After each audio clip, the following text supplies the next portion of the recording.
MultiCare Yakima Memorial Hospital is at record capacity as a surge in respiratory illnesses like the flu and RSV puts pressure on the hospital's resources. Our reporter Anisa Williams tells us more. MultiCare Yakima Memorial Hospital's emergency department is seeing a high number of patients with the flu, some who require hospitalization.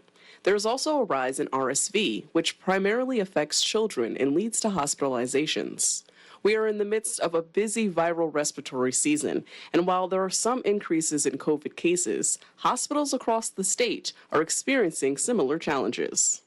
We are full. We are busy. We are having near record censuses as far as the number of patients that are actually admitted to the hospital.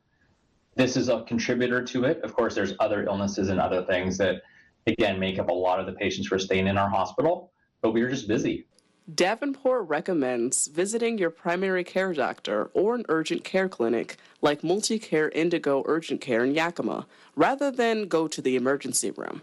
How sick do I need to be to go to the emergency room? If you are having difficulty breathing, cannot hold down food because you're severely ill, or are having mental status changes, severe shortness of breath, those are all reasons there are emergencies, and I would suggest that if you feel like it, you should be going to the emergency room. As the hospital works to manage this surge, they also recommend that residents get vaccinated to help reduce the spread of these respiratory viruses. It's not too late to take preventative steps, especially if you're feeling healthy now. Stay home if you're sick, wear a mask if you are ill so that you can prevent spread of disease, and come to the emergency room if you have an emergency. The mask mandate is still in place at MultiCare Yakima Memorial Hospital and will be lifted when cases go down.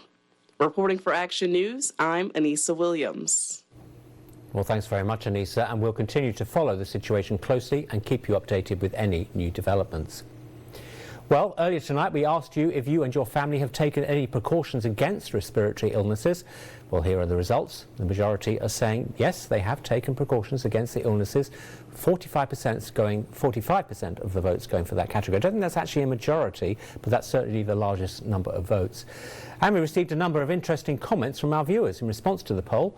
Both Tina Sides and Elpicia Savadiera remind us that separating yourself from others when you're sick is always a wise precaution. Tina wrote, "Stay home when you are sick." And Elpicia wrote that washing your hands often and wearing a mask are good ways to prevent the spread of viral and bacterial infections. Emilio Torres posted a reminder that Indigenous Americans have the highest mortality rate during the height of COVID, a powerful reason to take precautions not to infect others. And Christina L. Sarabia echoed this by writing, "Stay away from people that don't take precautions or vaccinate." Well, thank you all very much for your comments and for taking part in today's poll. Keep an eye out for future polls here on KIMA Action News.